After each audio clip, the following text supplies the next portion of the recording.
આપણે જે ફોન વાપરીએ છીએ, જે ખુરશી પર બેઠા છીએ, ક્યારે વિચાર્યું છે કે એ બધી વસ્તુઓ ખરેખર બને છે શેમાંથી?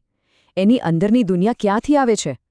ચાલો આજે આપણે એક એવી જ છુપાયેલી સફર પર નીકળીએ. એક એવી સફર જે આપણને સીધા ધરતીના પેટાળ સુધી લઈ જશે. તો સવાલ એ છે કે આપણા હાથમાં જે આ નાનકડો ફોન છે, એની પાછળનું રહસ્ય શું છે? જવાબ જાણીને નવાઈ લાગશે, કારણ કે એની શરૂઆત છે ને કોઈ ફેક્ટરીમાં નથી થતી. ના, એની શરૂઆત તો પૃથ્વીના ઊંડા, બહુ ઊંડા પેટાળમાં થાય છે. અને જો એ જવાબ સુધી પહોંચવું હોય તો આપણી સફરનો પહેલો પડાવ આવશે ખનીજને સમજવાનો. તો સૌથી પહેલાં તો એ જ સવાલ થાય ને કે આ ખનીજ એટલે શું અને એ આવે છે ક્યાંથી? ચાલો જોઈએ. સારું, જો વિજ્ઞાનની ભાષામાં વાત કરીએ તો ખનીજ એટલે પૃથ્વીના પેટાળમાં કુદરતી રીતે બનેલો એક અકાર્બનિક પદાર્થ. એની પોતાની એક ખાસ કેમિકલ રચના હોય, એના પોતાના ગુણધર્મ હોય. પણ ચાલો આપણે એને સરળ શબ્દોમાં સમજીએ.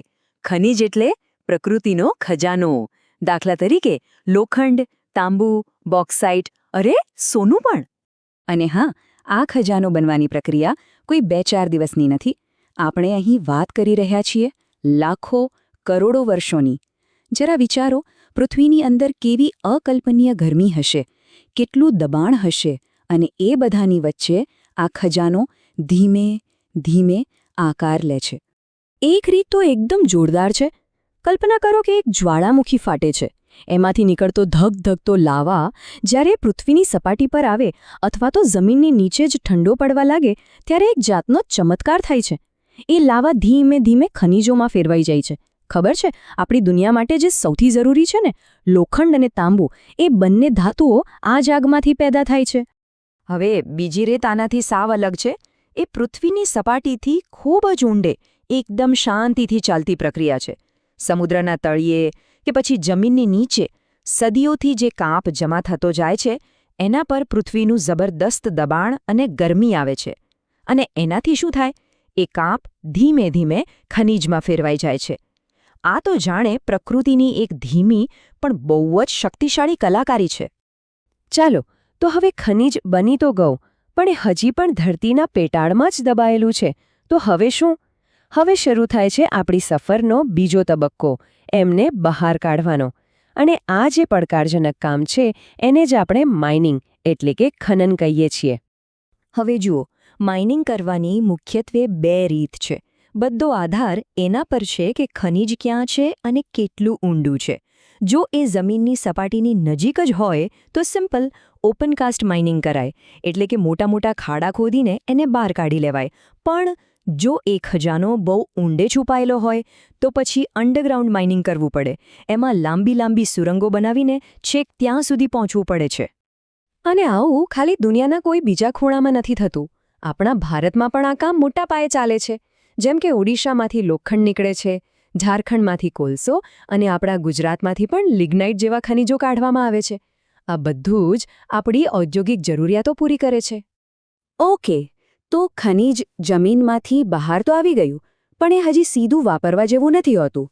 એ તો એક કાચા પથ્થર જેવું હોય છે. એને આપણી ઉપયોગી ધાતુ બનાવવા માટે 3 મોટા સ્ટેપ્સમાંથી પસાર થવું પડે છે. સ્ટેપ 1, એને પીસીને એકદમ પાવડર બનાવી દેવાય, જેને ક્રશિંગ કહેવાય. સ્ટેપ 2, પછી એને ખૂબ ઊંચા તાપમાને ગરમ કરીને ઓગાળવામાં આવે છે. આને સ્મેલ્ટિંગ કહેવાય. આનાથી ધાતુ અલગ પડે. અને છેલ્લે સ્ટેપ 3, એની શુદ્ધિ કરાય, એટલે કે રિફાઇનિંગ, જેથી બધી અશુદ્ધિઓ નીકળી જાય. અને એકવાર આ શુદ્ધિકરણ થઈ ગયું, બસ પછી શરૂ થાય છે આ ખનીજની અસલી સફર. હવે આ જે શુદ્ધ ધાતુ આપણને મળી છે એ આપણા રોજિંદા જીવનનો ભાગ બનવા માટે એકદમ તૈયાર છે. પણ કઈ રીતે? ચાલો જોઈએ. આપણી આખી દુનિયા આ જ પ્રક્રિયા પર તો ટકેલી છે. વિચારો, એક સામાન્ય દેખાતો લોખંડનો પથ્થર, એમાંથી બને છે મજબૂત સ્ટીલ, જેના પર મોટી મોટી બિલ્ડિંગો ઊભી છે. બોક્સાઇટ નામનો પથ્થર, એમાંથી બને છે હલકું ફૂલકું એલ્યુમિનિયમ, જે આપણા વાસણોથી લઈને ગાડીઓ સુધી બધે જ છે. અને તાંબુ, એના વગર તો વીજળીના તાર જ ના બને, એટલે કે લાઇટ જ ના આવે. તો બસ આ જ શુદ્ધ કરેલી ધાતુઓમાંથી આપણી આખી આધુનિક દુનિયા બનેલી છે.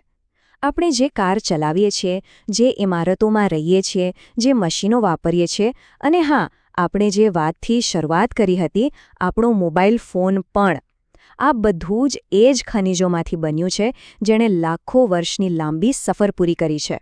એટલે જ તો જરા ધ્યાનથી વિચારીએ તો ખબર પડે કે સવારે ઉઠીએ ત્યારથી લઈને રાત્રે સૂઈએ ત્યાં સુધી આ ખનિજો આપણી આસપાસ ક્યાંક ને ક્યાંક અદૃશ્ય રીતે હાજર જ હોય છે. એ આપણા જીવનનો એક એવો ભાગ બની ગયા છે જેના વગર ચાલે જ નહીં. પણ આખી વાતમાં એક પણ છે. આ જે લાંબી સફર છે ને, એની એક કિંમત પણ છે, અને એ કિંમત આપણે સૌ ચૂકવી રહ્યા છીએ. ચાલો હવે આ સફરના એ પાસાને પણ સમજીએ. આ સફરની સૌથી કડવી વાસ્તવિકતા છે પર્યાવરણ પર તેની અસર. ખનન કરવા માટે મોટા પાયે જંગલો કાપવા પડે છે. એના લીધે જમીનનું ધોવાણ થાય છે. વાત અહીં જ નથી અટકતી. આ આખી પ્રક્રિયા હવા અને પાણી બંનેને ગંભીર રીતે પ્રદૂષિત કરે છે.